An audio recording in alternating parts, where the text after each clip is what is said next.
Thank you, Richard. Thank you again for the invitation. It's a pleasure to be here. I guess most of you wonder what the IMF is doing here, but I think we're all realizing the importance of inequality and poverty reduction and making growth more inclusive. We're very much focused, I guess, more on the macro, but it's very important for the macro, and that's why we're doing a lot of work on it. And it's very insightful to hear all the different views here. I think we have a very distinguished panel here today. We're going to talk about inequality and mobility in more challenging times. I guess some of the diagnosis has already been done. I guess some of the key challenges going forward will be, obviously for Latin America, that Latin America benefited a lot, or many countries did, from the commodity boom. There was also a dramatic reduction in the skill premium. The commodity boom allowed fiscal revenues to go up in many countries and that to be transferred to the poor.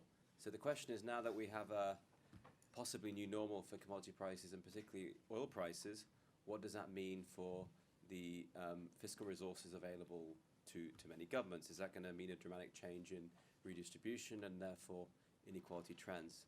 And then the other side of the coin is what's been happening with the skills premium. As we discussed earlier, the reduction in the skills premium has been a big part of the reduction in labor income inequality and overall inequality. And interestingly enough, where in many of the regions you've seen the opposite effect, and where skill bias technical change has led to increased returns for skilled workers, we've seen the opposite in Latin America. And two important questions are related to that. Can that trend persist going forward? And is it even desirable that it persists going forward? So with that, I'm going to briefly introduce our first panelist, who is Marcelo Cortes Neri, Chief Economist of the Center for Social Policies, Foundation Getulio Vargas, Brazil. He's also president for the Institute for Applied Economic Research, and I think he's going to talk a bit about the past 2 decades in Brazil and what it means going forward. Marcelo, over to you.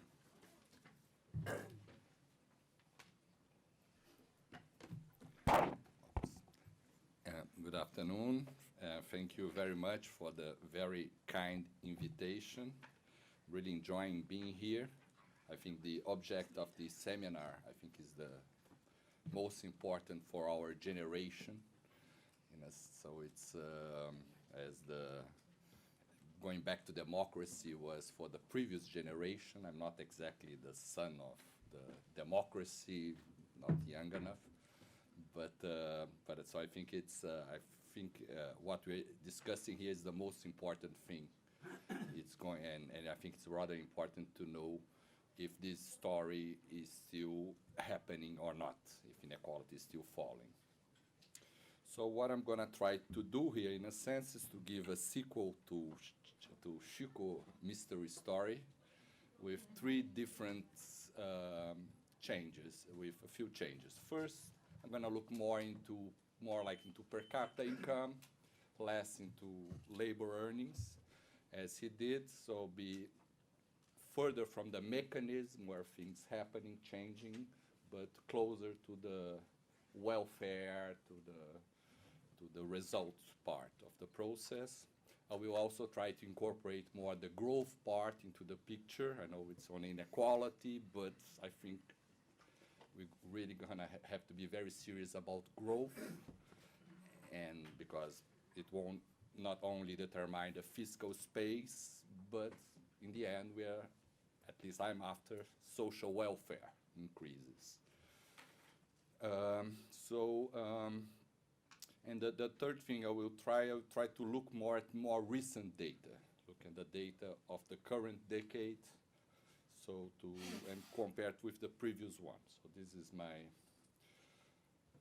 what I try to do. So just to give you a picture of household inequality, per capita income inequality within Brazilian municipalities in 2000. This is 2010. So going back 2000, 2010. So 80% of municipalities, the Gini fell. And there is a parallel of that what happened within Latin America, according to the WDR. 83% of the countries in the decade inequality fell, which is different, as Nora showed us, from the rest of the world. to try to put in a long-run perspective, this is the trends of inequality in Brazil, according to the Gini. Big rise in the 60s, some stability, upwards, going a little bit upwards, then downwards. And the point I would like to raise here is the fact that we are in the lowest level of inequality, but not very far from where we were 50 years ago. And maybe in Latin America, I don't have the complete picture as Nora had, but maybe we are in the, maybe we start to face new challenges as we enter into new ground, some sort of rigidity, extra rigidity there. So this is inequality in the last years in Brazil. According to the National Household Surveys, there is a stabilization of inequality. And according to Cornea, similar thing. It's an unweighted measure for Latin American countries. I will not stress the Latin American part because, so will there be like a kind of a floor or not to inequality? So I'll try to look at inequality and growth. So looking at the 2001-2013 period, that's the period where inequality fell, really started in 2001, the fall of per capita household income inequality. So mean grew this period 3.3 real per capita, the bottom 10 6.4, so it's almost like current Chinese growth on a yearly basis. The 40%, 5.8, middle 3.8, 2, so clearly closer to the bottom, the higher the growth rate. If you look at the current decade, that's I think is a surprising result in the sense that income in the current decade, although Brazil growth, GDP growth is completely stagnated, we are growing on average 5.5% per year on real per capita terms. So, and there is not much difference in household incomes. This is the key thing. And there is not much difference across the distribution of growth, of growth rates. But 5.5, and so I think this is the key aspect, So now I think the current decade is growth for everyone. That's what's happening in Brazil, and it's completely in disagreement to national accounts. So I think for me this is the most important issue. Is they are saying completely different things. Even after, revising growth, GDP growth upwards recently. So let's try to analyze a little bit the components, labor and non-labor. So these are not growth rates, these are components of growth rates in different pieces of the distribution. So first one is the 10% poorest. We are looking at what the main driving force is non-labor income, like Bolsa Família especially explains like 80% of this 3.7. So a new technology. But what I really like, my favorite figure here is this one, this 3.8 for the bottom 40. So what is really driving the income of the bottom 40, which includes the bottom 10, is labor income, as many have mentioned here. And so labor income is growing in the past decades. I'm talking about the first decade still. But non-labor income is rather important for the bottom 10%, for the other groups as well. The new decade, what happened? There was increase in the non-labor part. So we are using more our fiscal resources in a less targeted way, although better target on the 10% poorest, but everyone got bigger transfers. So it's like across the board, so this creates a lot of tension on the fiscal part. And there is a reduction on the growth rate of the 10 or labor income growth contribution of the bottom 10%, which I think is worrying. I think we are not very worried. I mean, we are not giving enough attention to productive inclusion to the bottom 10%. I think we have to address this issue. But the bottom 40%, which will focus a lot of my attention here, is doing better labor market-wise. These guys are my heroes, okay, the bottom 40. And I think in Brazil, in a sense, we are looking, the main target of the government is to reduce extreme poverty, $1.25 a day, 1.25. So we are focused on the 3.5% poorest. This is too narrow. So I think I'm in favor of using the 40% as in the Sustainable Development Goal. The shared prosperity concept, I think this is, as the extreme poverty is also an international concept, so I think would be better to. So we'll, so these are the figures. So I'm gonna look at inequality here in an indirect way, but one way I like it, which I look at the mean growth, and my social welfare function growth, which is the bottom 40. So the difference between them is inequality contribution. I like to look at this way. What does it mean a Gini fall from 0.6 to 0.5? I think here I'm measuring the impact of inequality is meaning 2.5 percentage points higher social welfare. I think it's more intuitive because I'm using as a numeraire what I'm really concerned, you know, my social welfare function. So this was the previous decade, and below is the new decade. So bottom 40, you do get some inequality fall, but not a lot, 0.9 percentage points growth. So in the new decade, you are growing 6.4 on social welfare. 5.4 is growth itself, and 0.9 percentage points per year is inequality contribution. So here, in this decade, inequality contributes 43% to total welfare improvement. If I use extreme poverty, is exactly the same, so it doesn't change. This new decade, the contribution is growth, not inequality reduction. So what explains these total effects? Labor income. 3.8, 2.47 on the average, 3.8 on the social welfare on the bottom 40. But what is behind this labor growth, labor of per capita income growth?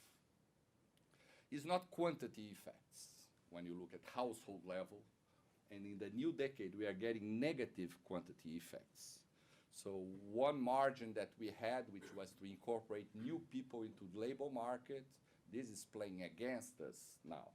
It used to play in favor for the average, not for the total.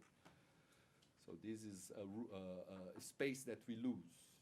So it's both margins, both extensive and intensive. Yeah.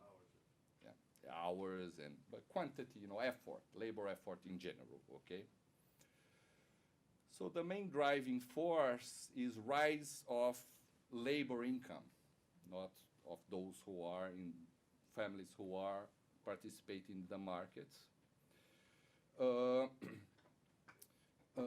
The main driving force, as many have already pointed, is what you may call educational bonus. The fact that education, the endowment of education have been increasing, but this has been less so in the current decade.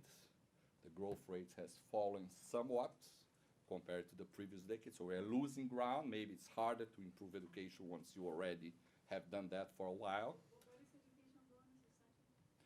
is educational bonus exactly? If everything is constant, income in Brazil should go at 1.5% now, and the income of the bottom 40% should grow 2.8 if returns were constant, if all other sources of income were constant, etc.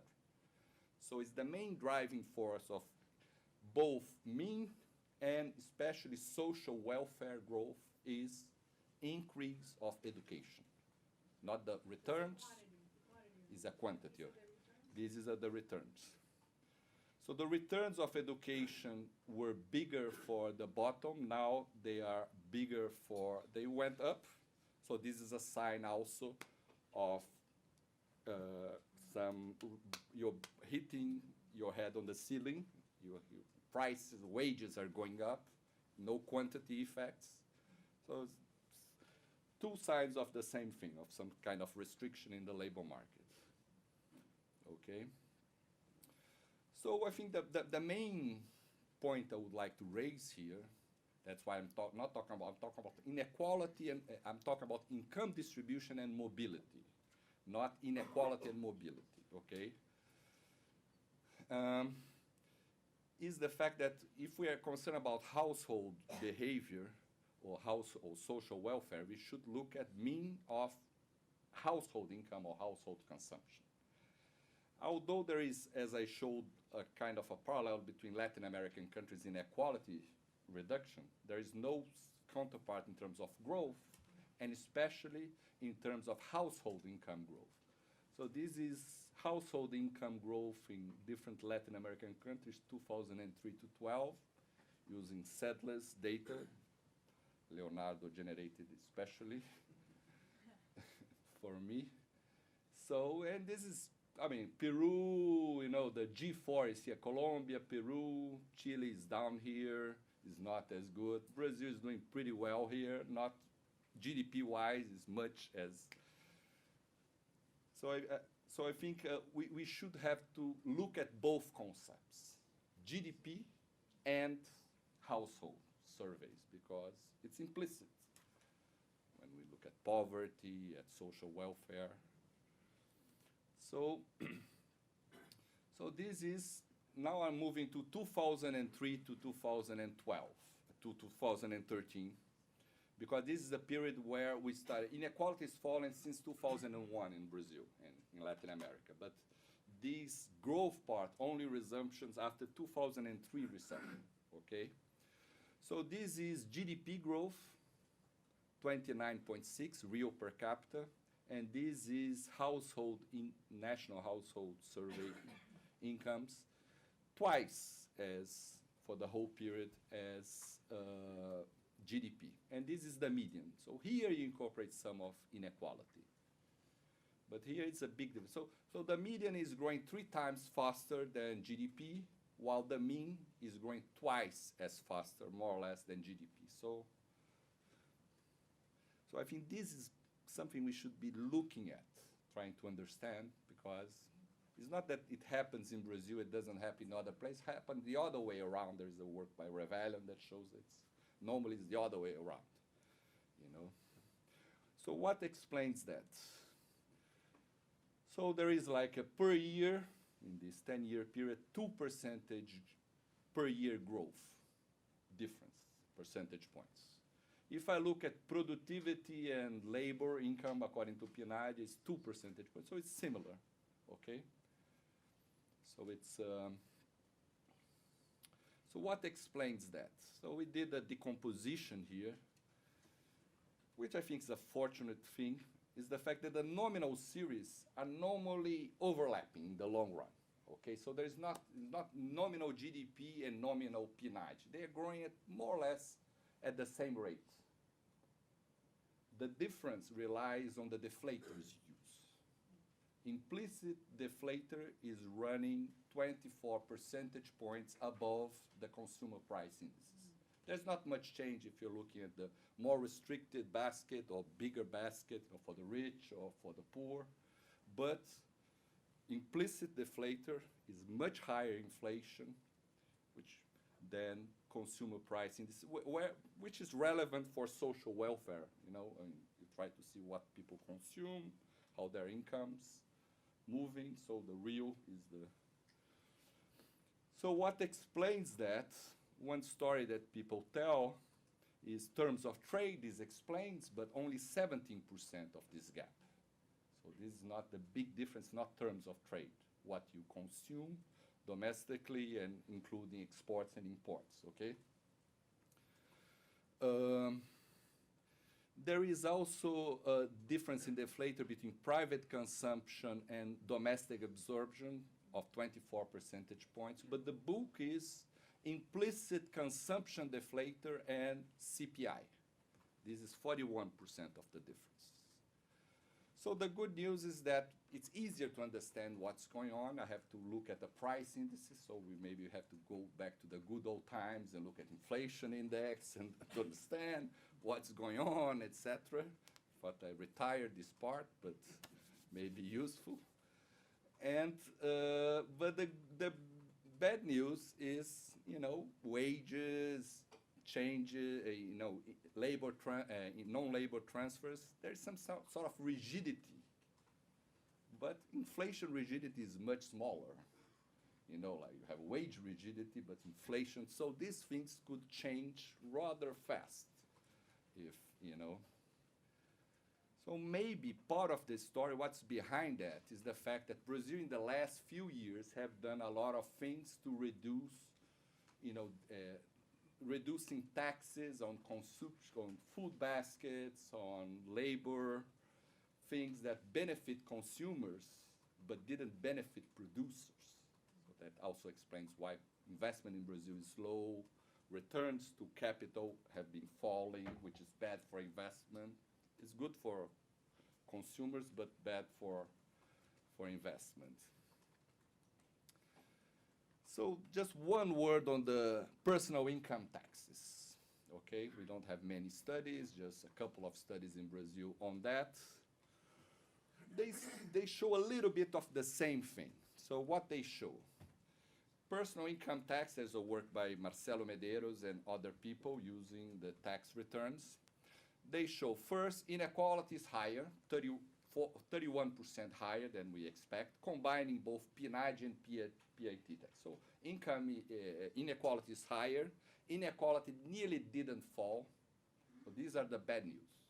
The good news, income combining both data sets is 34% higher if you incorporate this new information. And it has grown 10 percentage points in real terms for the last 5 years.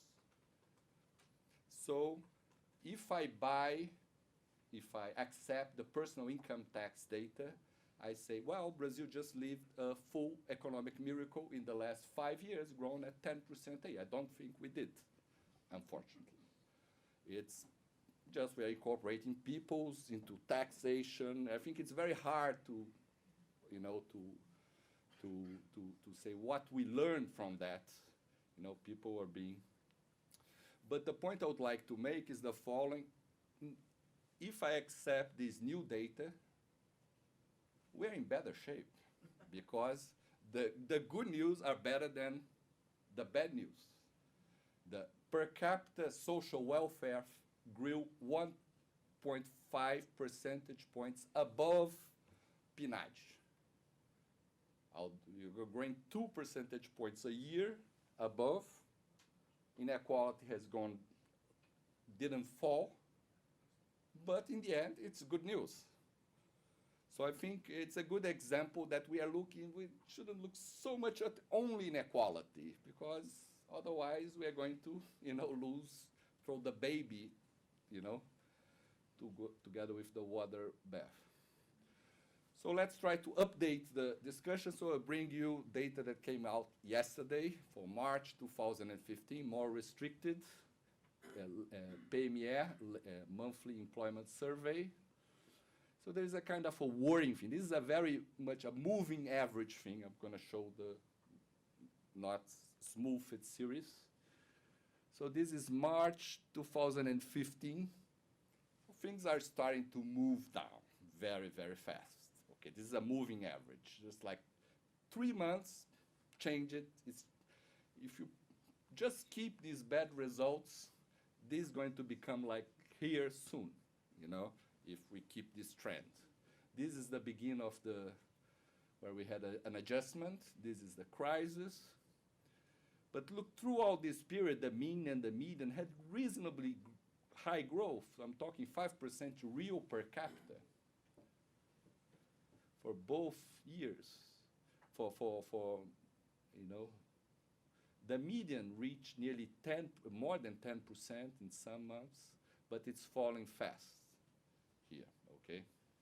So I'm trying to, oh.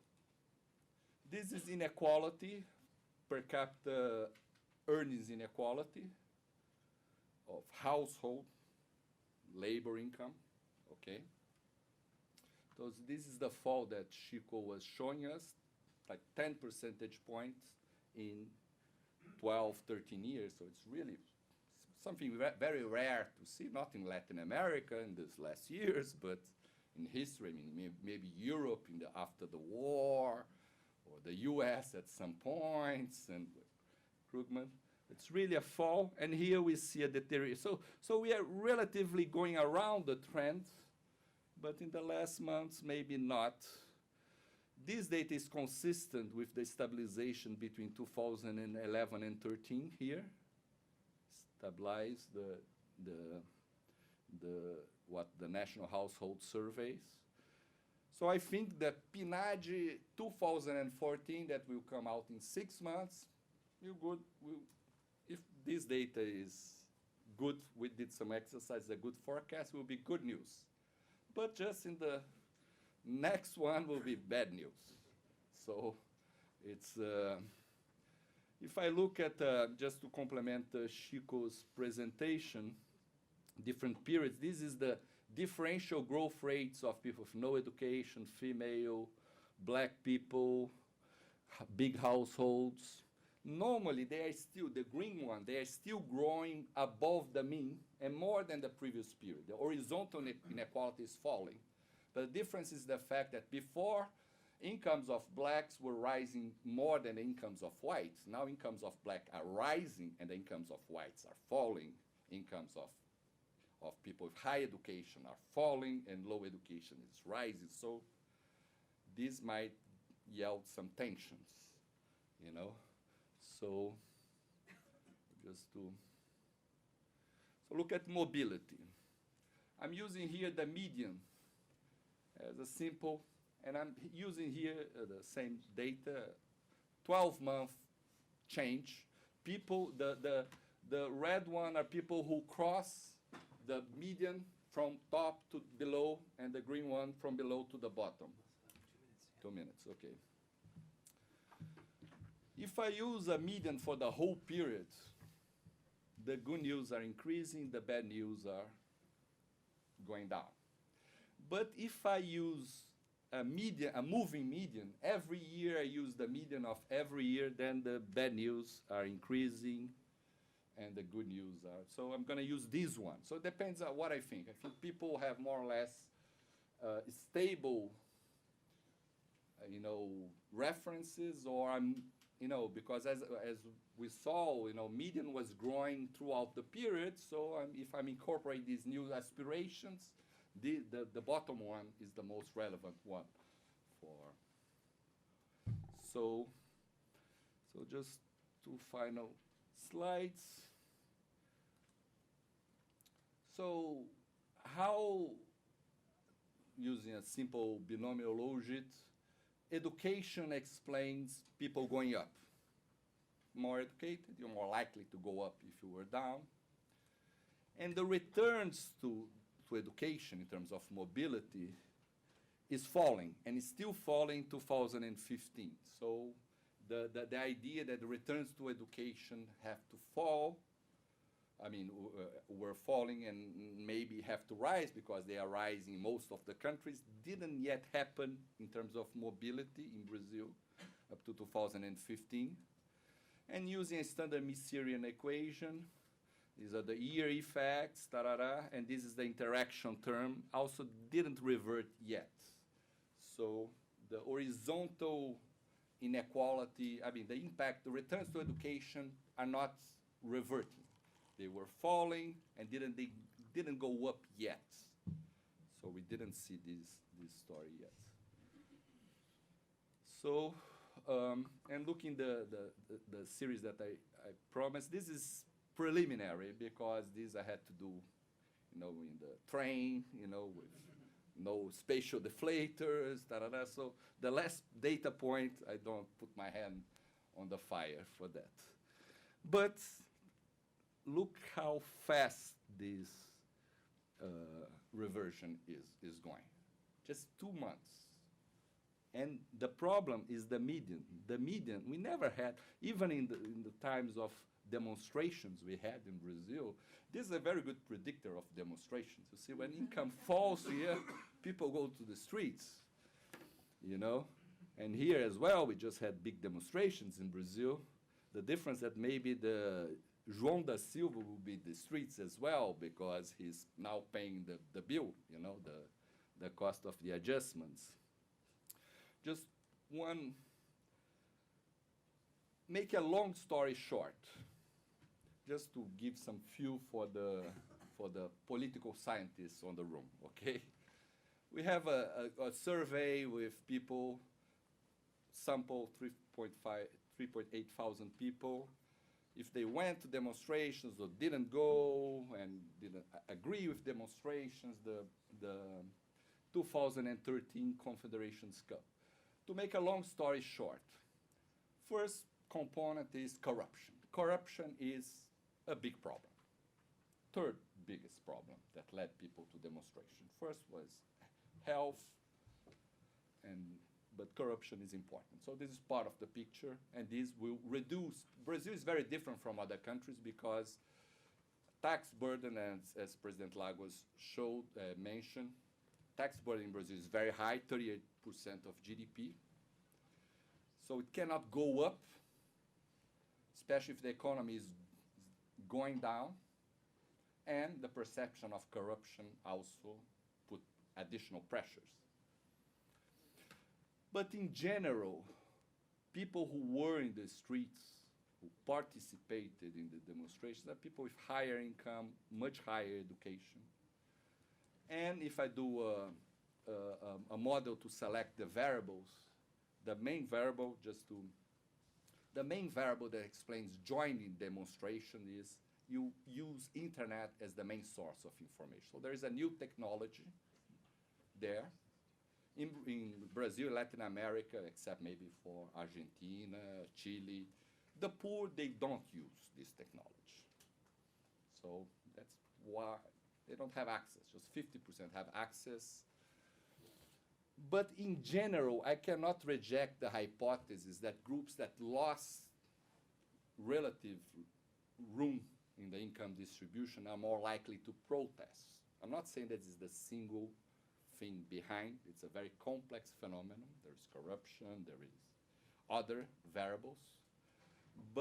And if you put variables such as, are you against Bolsa Familia? This has a good explanatory power. And if you think incomes below your family's income went up, this also explains quite a lot joining the demonstration. So I think the Brazilian demonstrations a little different from the Occupy Wall Street type, which was, unemployed people against inequality, the top 1% or something. Maybe in Brazil, people use the same technology, internet, the poor people don't have access to that. Many causes, but I cannot reject the idea that inequality, after 10 years of following inequality, people at the top, the traditional, so I think in the text, I don't agree so much that it's the new middle class that is protesting. I think for me it's more like the traditional middle class. Although, of course, the new middle class is there, a bunch of people, but less likely so. It's, their incomes, so it's less. So conclusions. So inequality fall is similar in Brazil and Latin America. Growth is different across measures as well. So we have a problem here that we have to address, a measurement problem. And the 2 points here. Fiscal space, so we won't have the transfers from the government. Most likely we're going to have the other way around, reduction in transfers. But who pays the burden of the adjustment still to be seen.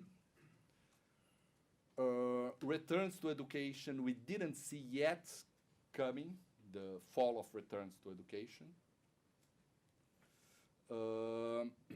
But we see already a shock in both inequality, less horizontal inequality, not, we didn't see that, but mobility we saw. So there is, in the mid of the new decade, we see now some adjustments happen, but just like the last 2 or 3 months, we have to see what's going on. And something that will constrain a lot, I think maybe is the most important variable, and I don't understand anything about it, except, you know, is political space. I think this is what we really don't know, especially we as economists, we don't know exactly, and I think this is a new configuration. There is internet, there is 10 years of falling inequality, and this creates basic tensions. Sorry for thank you.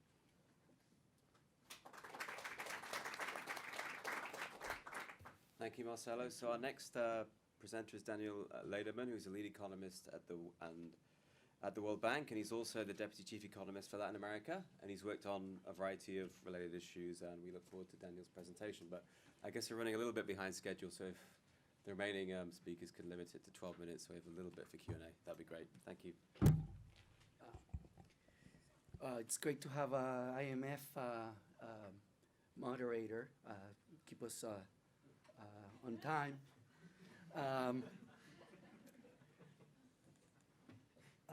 I will try to do it though. Well, thank you very much for the invitation, everybody. It's a pleasure to be here. It's been decades since I've been in Providence. I have my little brother graduated from Brown class of you from a long time ago. I vaguely remember having some good times visiting on campus when I was also in college, but I don't remember them very well, so I can't share those experiences. So it's, thank you for the Watson Institute for the invitation. I must say that I coupled together a presentation based on ongoing and existing work that we've been doing in our office of the Chief Economist for Latin America and the Caribbean, of the World Bank Group. But I can't take credit of anything that's good, and anything that doesn't come out clear, it's probably because the messenger is not the best, has the best comparative advantage for delivering a talk on inequality and macro, which was the task that I was entrusted to pursue. But it's a great segue from Marcelo's talk, because things are getting complicated. So I'm gonna go really fast through the good times, because everybody knows the basic facts.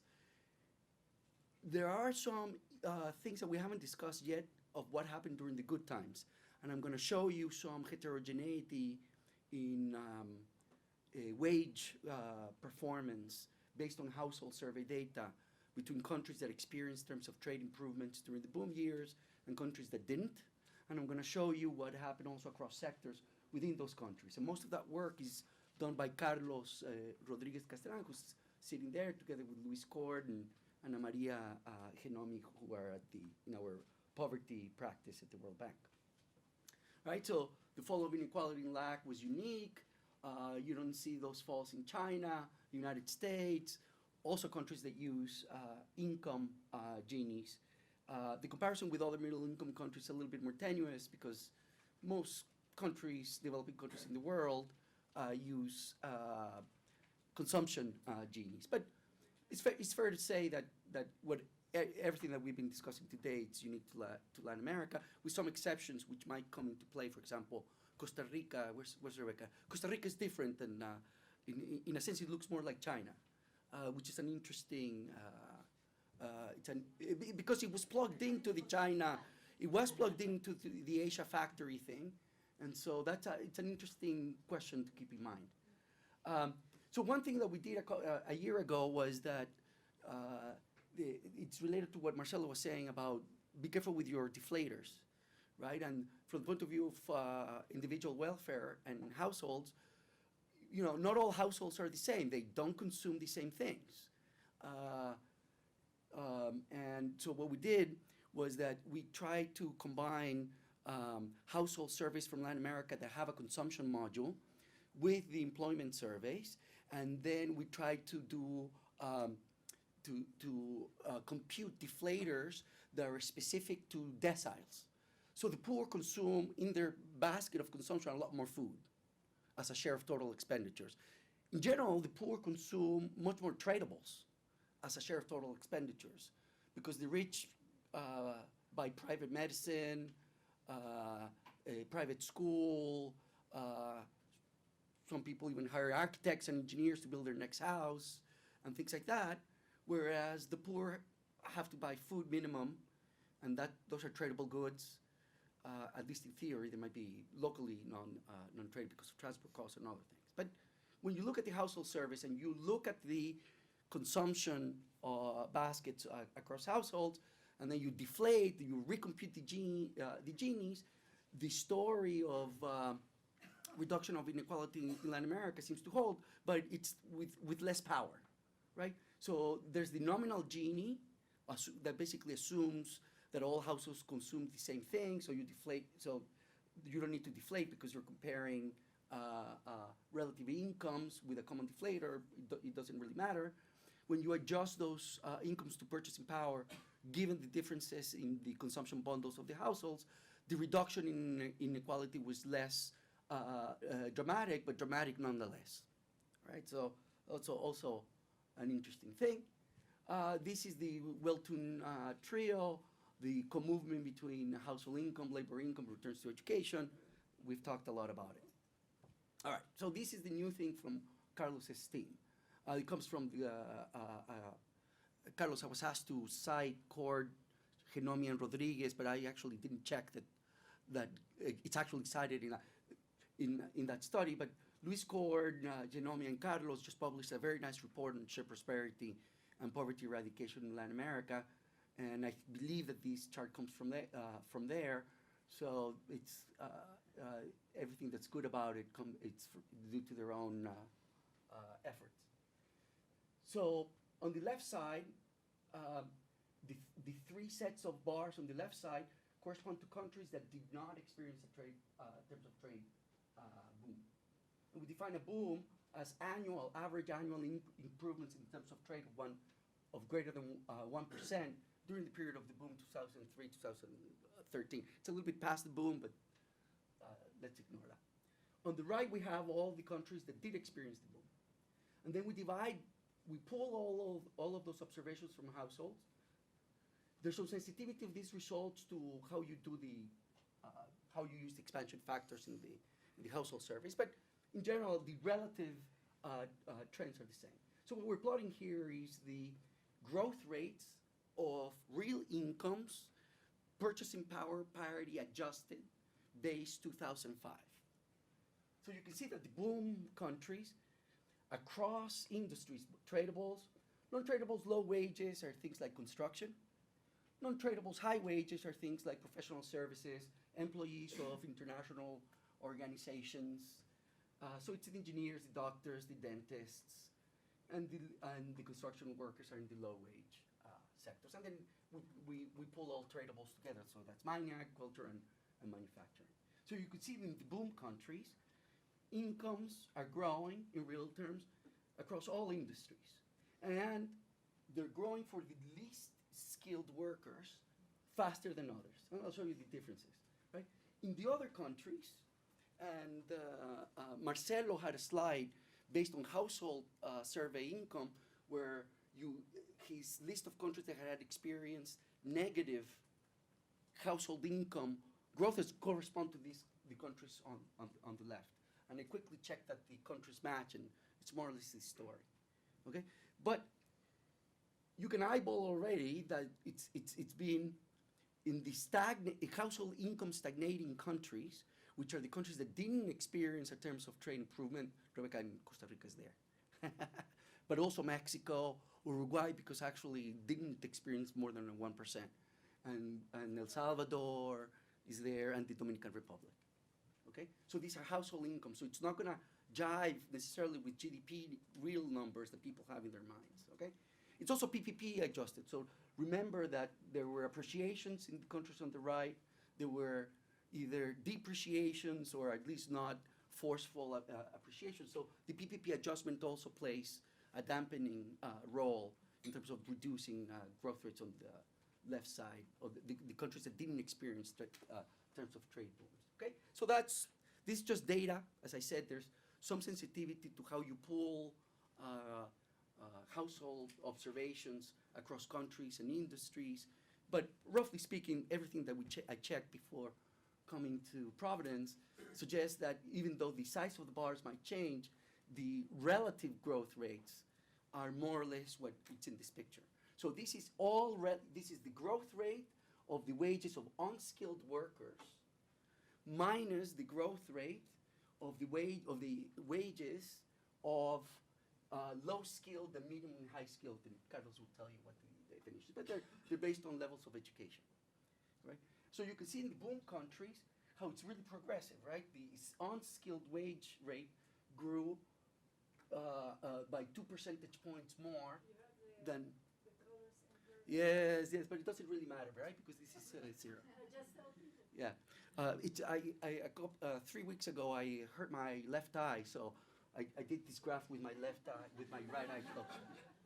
So, but you can see that in the tradable sector, in the non-boom countries, even though wages were either experiencing negative growth rates or whatever, it was very progressive in the sense that the unskilled labor force wages were growing much faster.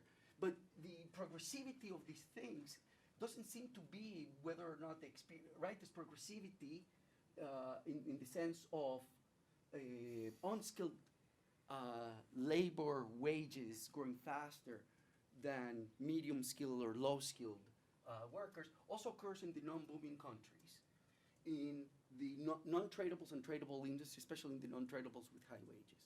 Okay? But it's much more marked in the boom countries. And I think this is an important segue for discussing what's going to happen in the future, because you could imagine that if everything's symmetrical, then the countries are just going to shift. But it doesn't necessarily mean that we're going to lose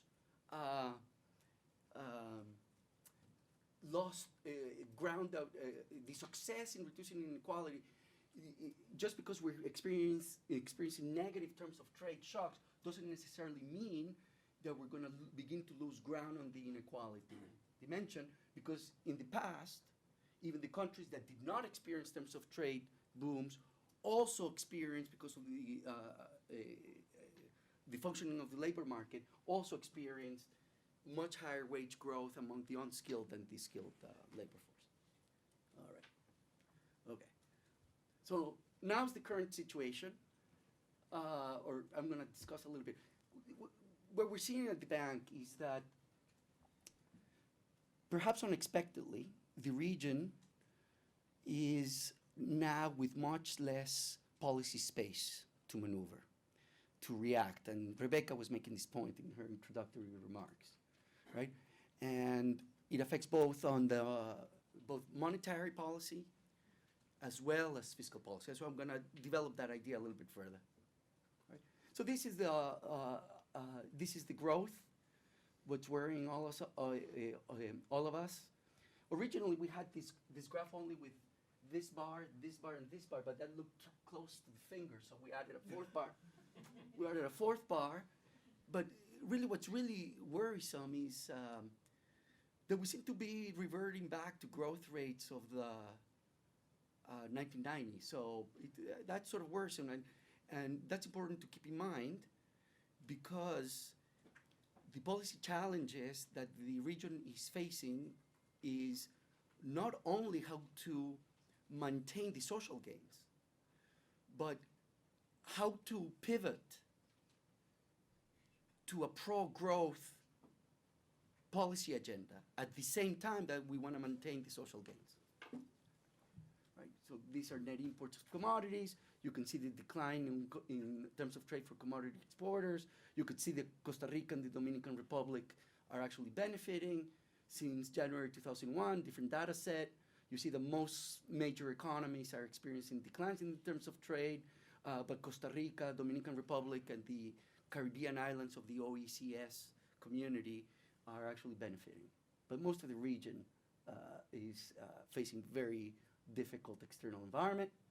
When you estimate the elasticity of GDP with respect to global factors, namely China, the G7, and commodity prices, we can explain a lot of it with those three external factors. There's tremendous heterogeneity in the region, however, in the way that they are globalized. How much it depends, for example, Mexico depends a lot more on the US and the G7 growth rate, whereas Costa Rica depends negatively on commodity prices and positively on China and the G7. And there's, so the problem is that all of those factors are going down. Maybe the United States will save the day, but if the United States saves the day, it won't be for everybody. So there's some heterogeneity. Now, there's some limited, in terms of exchange rate arrangements and monetary policy, you can see that the countries that had a positive shock should be experiencing appreciations. Costa Rica has a nice story that we could talk about later. But there's variety there in terms of monetary regime and monetary flexibility. All right? Now, the problem we're seeing is that if you compare Latin America inflation targeting countries with Eastern European inflation targeters, the problem we're having, and Marcelo is living it in Brazil, is that we're hitting the ceiling of the band of the target. And therefore, the central bank, in Brazil, they resisted to the last minute, is having to raise interest rates, and that's contractionary, right? At the same time that fiscal resources are coming under pressure. So what we show here is, in the horizontal axis, is a fiscal sustainability index, which computes what was the primary fiscal balance necessary to stabilize the debt ratio, and compare it to the actual primary fiscal balance that the countries had. And then we do the same thing with data using projections from 2015 to 2019. And this is a 45-degree line.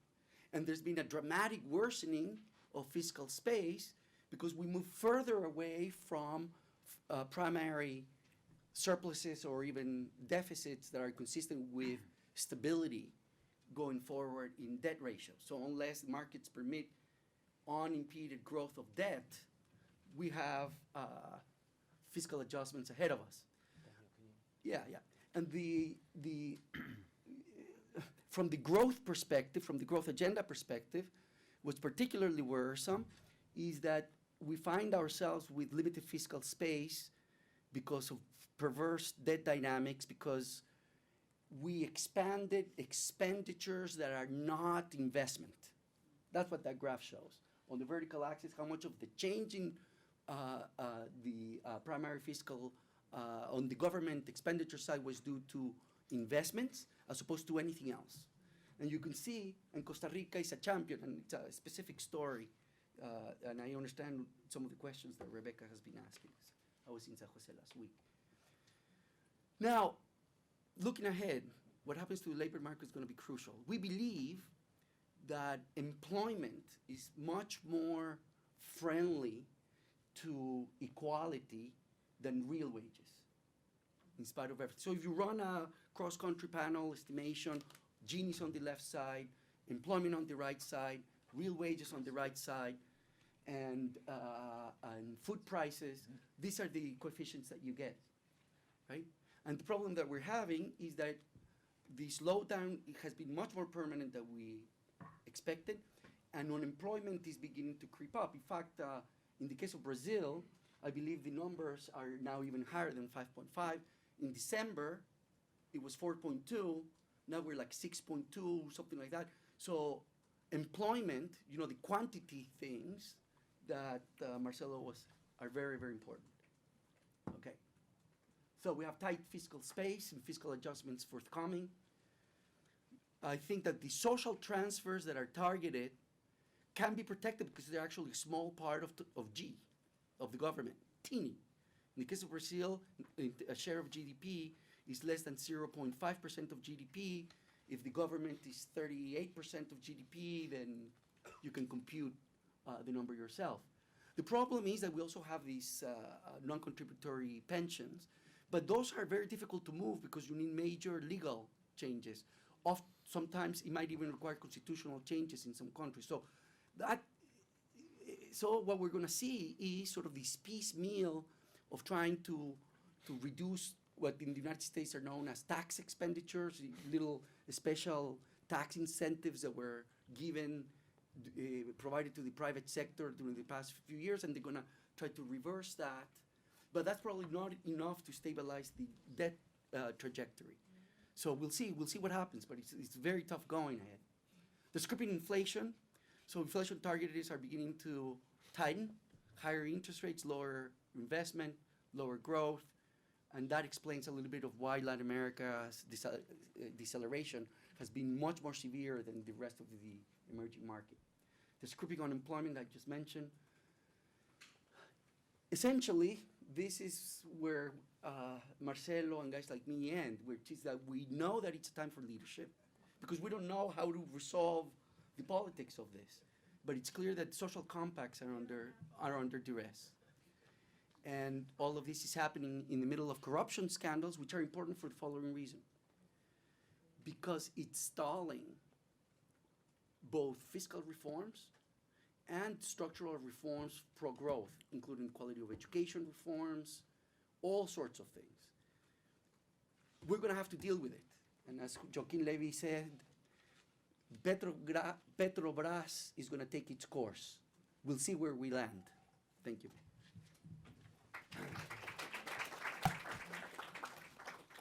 Thank you, Daniel, for that comprehensive coverage. Next to Julian Messina, who's a lead research economist at the IDB. Formerly, he was at the World Bank, where he's in the office of the chief economist for Latin America, and he's worked on related issues for a number of years. Please, Julian. Thank you. Thank you so much. We clearly cannot let the IMF run things. So I'll do my best. It's fortunate that I only had 150 slides. I'm just joking. But it would be nice if I knew how to change it. No, poor Ravi, no, it's not his fault.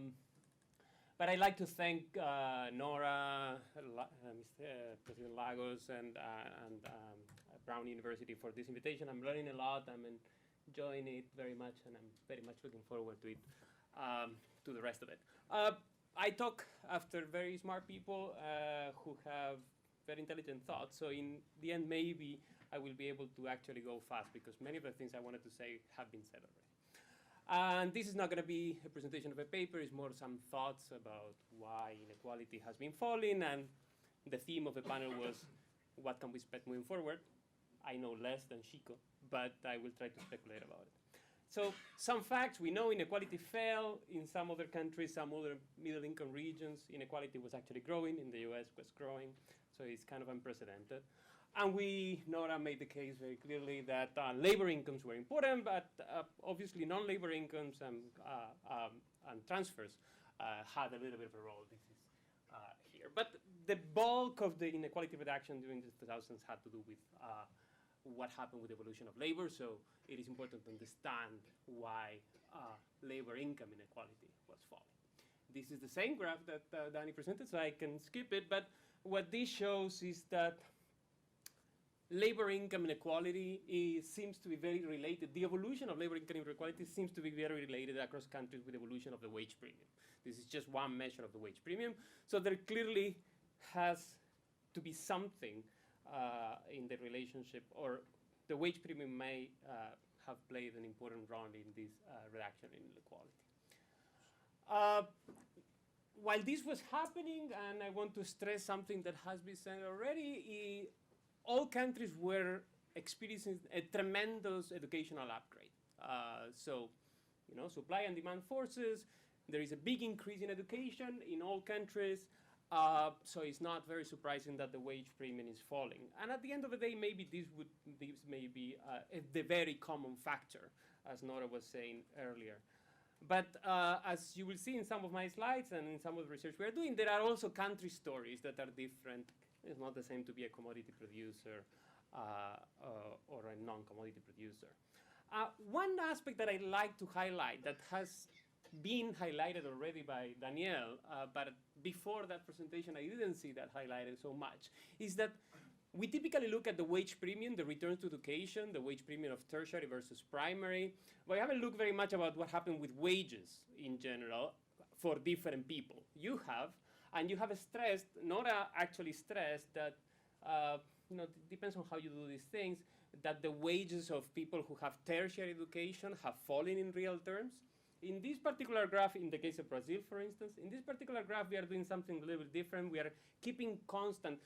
Now, it's kind of complicated to look at the evolution of wages for a particular group in the labor market because this group, over time, is changing a lot in Latin America, right? The people who have tertiary education, they used to be old people. I mean, they were older. Now they are younger because most people are accessing tertiary education. The people who have primary education, they are becoming older and older because none of the newcomers are actually staying in primary education. So what these graphs do is try to actually keep constant at least the age structure within the within each of the labor market groups, between each of the categories of schooling. What you see, Nora has mentioned that returns to tertiary, so the real wages of tertiary education in Brazil were falling. Here they increase a little bit, they are not falling. But what is really remarkable is what Daniel was just mentioning, is that there was tremendous growth, in particular in Brazil, in the wages at the bottom. Wages for those who have no education or little education. These are people who have primary education or less. These are people who are high school dropouts. So a lot of this reduction in the wage premium had not necessarily to do with a fall in the wages at the top, but it had a lot to do with a tremendous increase in the wages at the bottom. Now, if I was only looking at Brazil, and if I hadn't written a paper with Chico about Brazil, I would have thought this is the minimum wage. I mean, why is going on? But you can see that in basically every country. I mean, I have only 4 countries here. You can see it in Mexico, where there was slow growth, but here, look at the blue line, very strong growth of the wages for those who have primary education. Now, you have to look at that together with this graph that shows that basically there is less and less people who have primary education, so there's obviously something going on here with relative forces of supply and demand. Now, there is less and less people, but there is still a significant chunk of people that have very little education in Latin America. I mean, there is an issue of how you define in a comparable way what is primary or less education. But in Brazil, if you sum secondary incomplete and primary or less, you still have some more than 40% of the population in that group, coming from 75% in the 1980s. All right, so we need to understand what happened at the bottom of the wage distribution. Another way of looking at this, Daniel was showing just one graph that is similar to this, is saying, okay, well, what happened with the wages in different sectors? What happened with the wages in different occupations? And what I'm going to do is I'm going to order occupations at the top and sectors at the bottom by their initial wage or the initial years of education. So at the left of each graph, I have either occupations that pay very little wages or occupations who had the lowest years of schooling. At the very left, I have sectors that had very little schooling or very low wages. And what I plot is the change in the wage for that particular occupation or that particular sector. And I'm doing this at a very, very fine level. These are 288 occupations. So what you see is these remarkable changes in relative wages. And it's basically the wages at the very bottom, the wages of the low-paying occupations, the wages in the low-paying sectors that are actually increasing very dramatically. Now you look at the US, this is a similar graph that David Autor has been doing for a number of years, and you see totally different story. You see in particular that wages maybe at the bottom have been increasing, but there's been a tremendous increase in the wages at the top-paying occupations. We don't see any of that. Now, why is this happening? Well, it could be that is the commodity boom and the exchange rate appreciation that is moving lots of demand towards these non-tradable sectors that tend to be intensive in low skills and they tend to be intensive in low wage sectors. But if you look at employment variations, these are employment variations. So the same sectors whose wages are growing very, very fast are sectors where employment is falling. So it's again, seems to be supply and demand, right? I mean, it's basically people are moving. Why is that people move away from these sectors where wages are growing very, very fast. I think it has to do with the fact that there has been an educational upgrade and there is probably very few people here that actually are willing to take up those jobs. I mean, people are moving into, they want to move into better paying jobs. I mean, this is obviously the change in the relative wage. So these sectors may still be low paying sectors, right? I mean, it's just that the relative wage has increased very dramatically. So my preach was basically we need to understand better what happened in this part of the distribution. What happened at the bottom? Why is it that the wages for those low-paying jobs have increased so dramatically? And why is it that people didn't stay in those jobs? They moved away from those jobs. How sustainable are these gains? Well, I obviously don't know, but let me put three sort of thoughts on this. So we saw that one part was increases in social expenditures. How sustainable these increases are? Well, here we see that the increases in social expenditures were way more important than increases in GDP. So there's been obviously a deepening of social spending. I think given tight fiscal situation that countries are facing, this is unlikely to keep on growing in the same direction. Let's put it that way. It may be declining, but it's definitely not going to be growing in the same direction. Well, obviously one can improve the way in which one expends the money. I mean, we are not going to be able to spend more on social programs, we may be able to spend better. What this graph shows is that conditional cash transfers, which in some countries are not directly targeting the extreme poor, so it may not be surprising that there are a lot of extreme poor that are not receiving conditional cash transfers. But in some cases, these numbers are kind of terrible. I mean, the extreme poor, so only 25% of the extreme poor in Costa Rica that are receiving conditional cash transfers. It may be the case, it is the case that there are very few extreme poor in Costa Rica compared to other countries in the region, right? But these blue lines show that in most countries, around 50% of the poor are actually receiving conditional cash transfers. So if you care about poverty, maybe there is better or other ways of targeting these programs. Now, one aspect that I kept on sort of hammering is, okay, well, yes, return to education in Latin America are falling, but they were very high. So maybe there is little to worry about. There is a recent paper by Claudio Montenegro and Harry Patrinas where they computed with a lot of problems, the problems that the data brings, returns to education across a very large number of countries. There are 100 countries in here.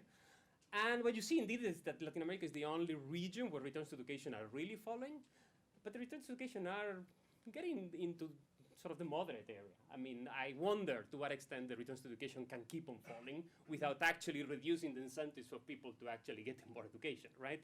Interestingly, the US returns to education are extremely high. I mean, it tends to be that the poorer you are, with the exception of the US, that's why I treat it separately, the poorer you are in Sub-Saharan Africa, returns to education are very high, right?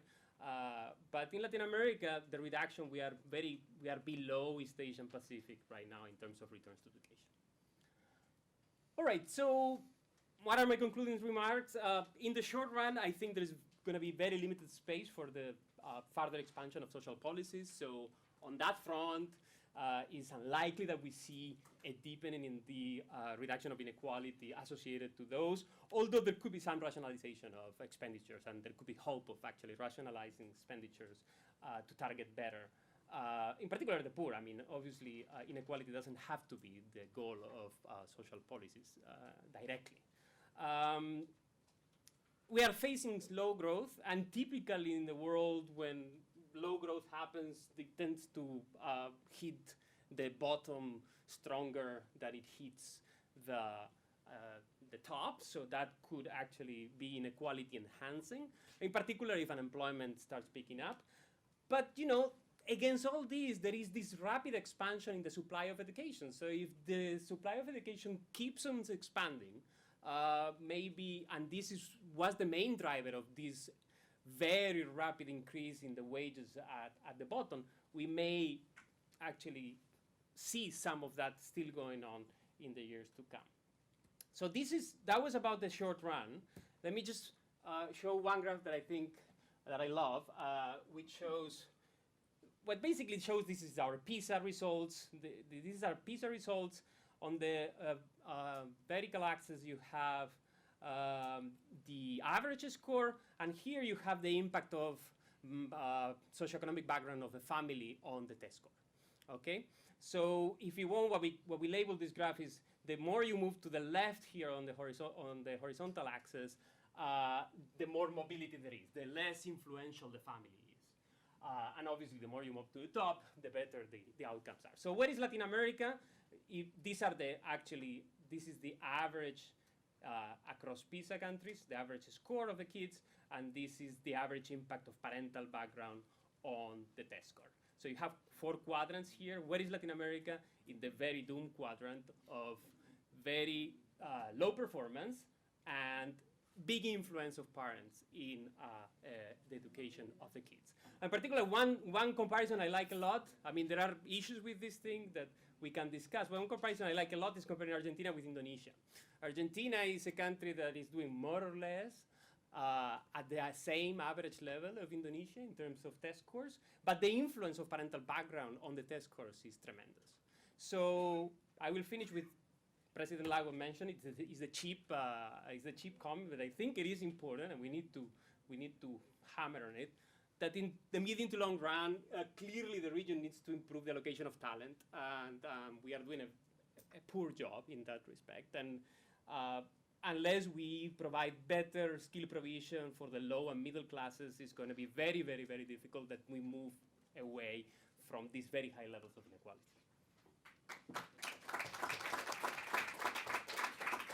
Thank you, Julianne. The final word goes to Vito Tanzi, who has been working on Latin America for over 50 years and also was at the IMF for many years, so I'm glad I at least have one ally in the room here. What we'll do is after Vito finishes, we'll just take some questions and then we'll answer them at the beginning of the next section, so we'll just quickly round them up. We will take questions as long as we are out of here by 2:45. If not, Vito, if you need more time, we'll just have our coffee break and figure out questions afterwards. Because we have another event in here. We're going to have to vacate the room, unfortunately. Will you take the room? Well, okay. Either questions or the room. Do you have a presentation? Do you have a presentation? Well, I have some few comments. No, I will not project anything. Well, I was given about 55 seconds to to talk about the history of Latin America in the past 60 years. Well, after all this technical presentation, I think I want just to make a few philosophical comments on Latin America, taking no more than 10 minutes at most. I want just to go back in time, remind you that after the Second World War, the UN started producing data on countries and developing countries. And some of the data that were presented show that the per capita income were very different across countries. So there was a lot of attention on economic growth. The view was that, growth should be strengthened, especially in developing countries. And there was very little really attention to income distribution within the country. Also, there were not much data. Of course, there was the view at the time, which was promoted by Harrod and Domar, but also by Keynes, actually, some writing of Keynes in the 20s, saying that really capital is the source of growth, almost nothing else.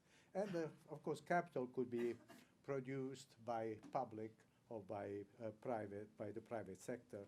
Public sector could produce capital simply by increasing taxes, increasing tax revenues, and keeping low current spending.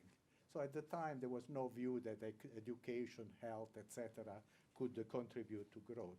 What really would contribute to growth would be capital accumulation.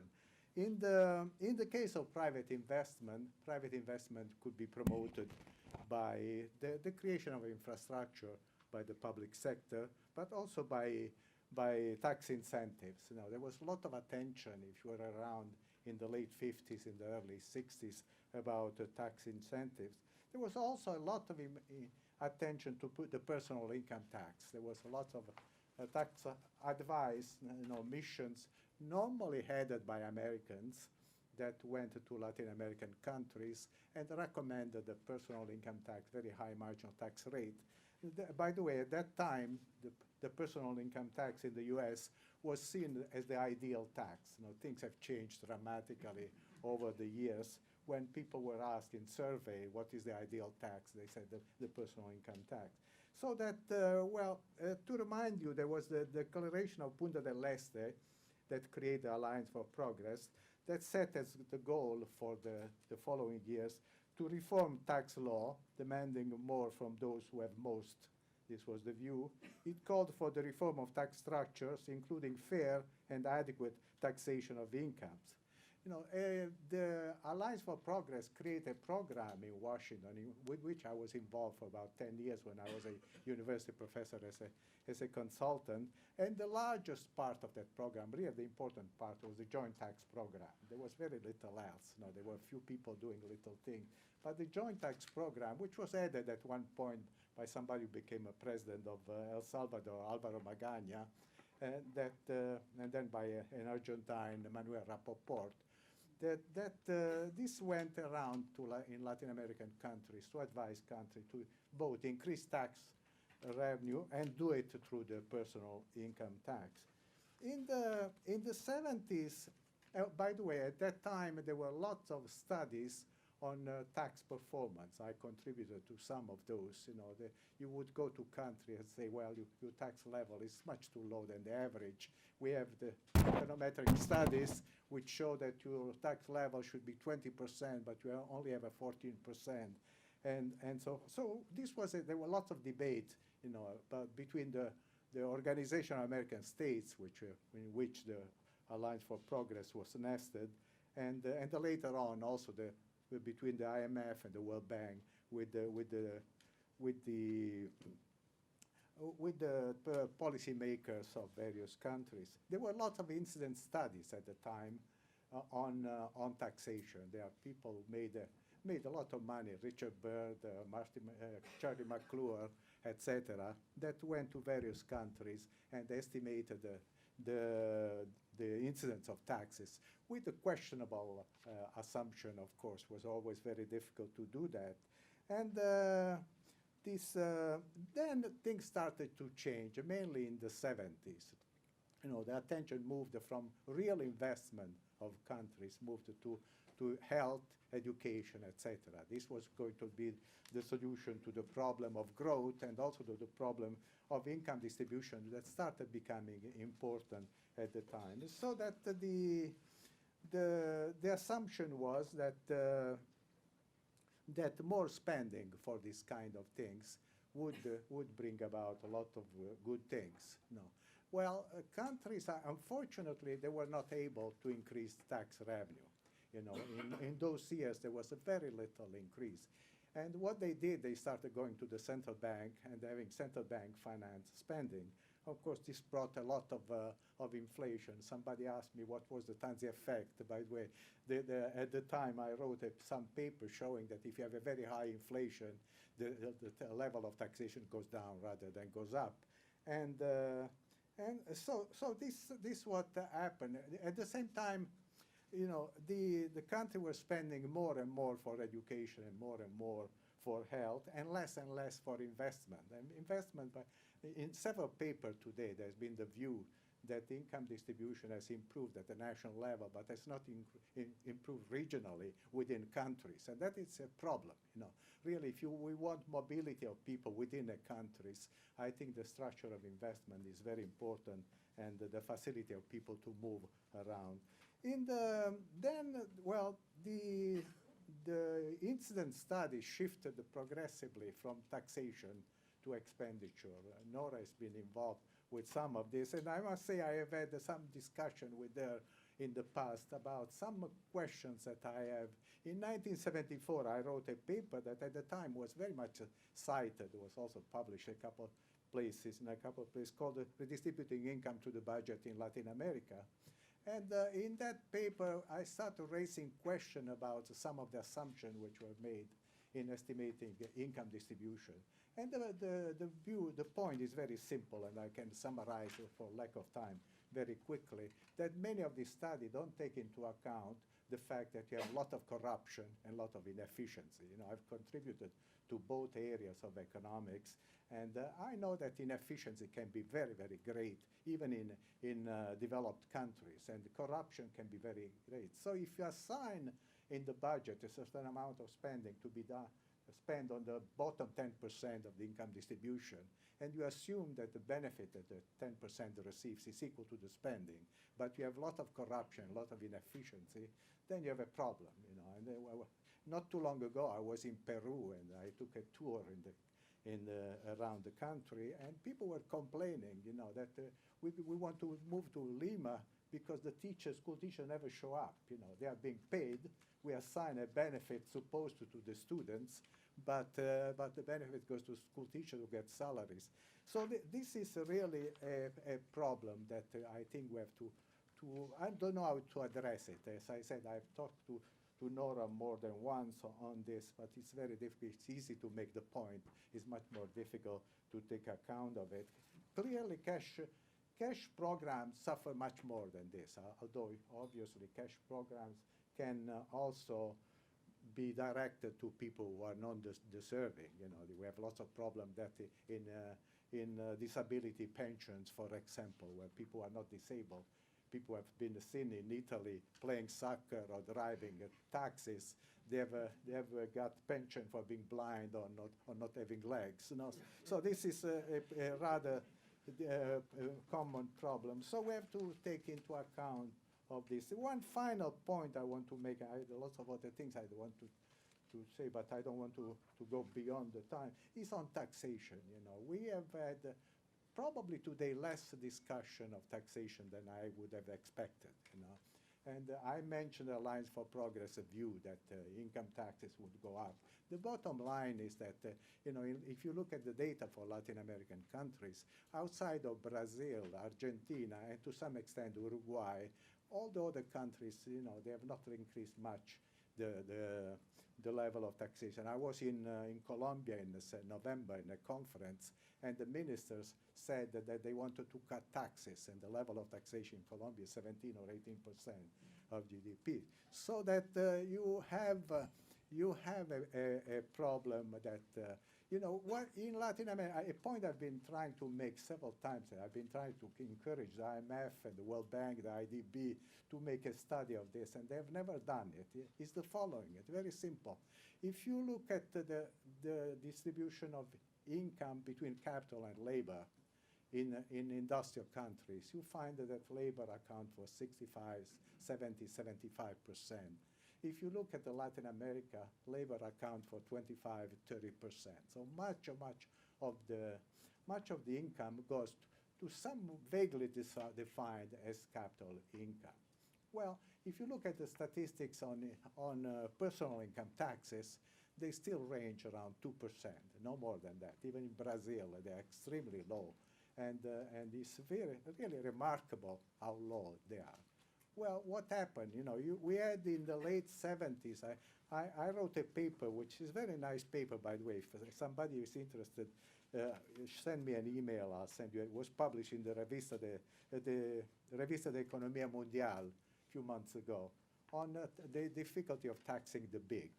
Why is it so difficult in Latin America to tax the big? Well, the truth of the matter is that the tax law, we always blame the administration. Administration has improved tremendously in Latin America, but it's improved in vis-a-vis the value of the tax. It's not improved vis-a-vis the income tax, and it's a mystery why you can do so well in one tax, which is very complicated. Value-added taxes are very complicated, but you cannot collect taxes from personal income tax.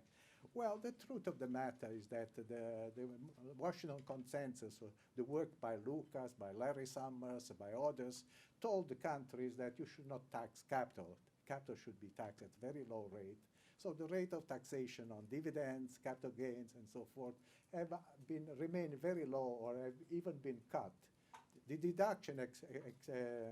deduction for personal income, even for labor income, are very high in Latin America. There was a time when in Honduras, Before you were taxed for the income tax, you had to have an income which was 400 times the per capita income of the countries.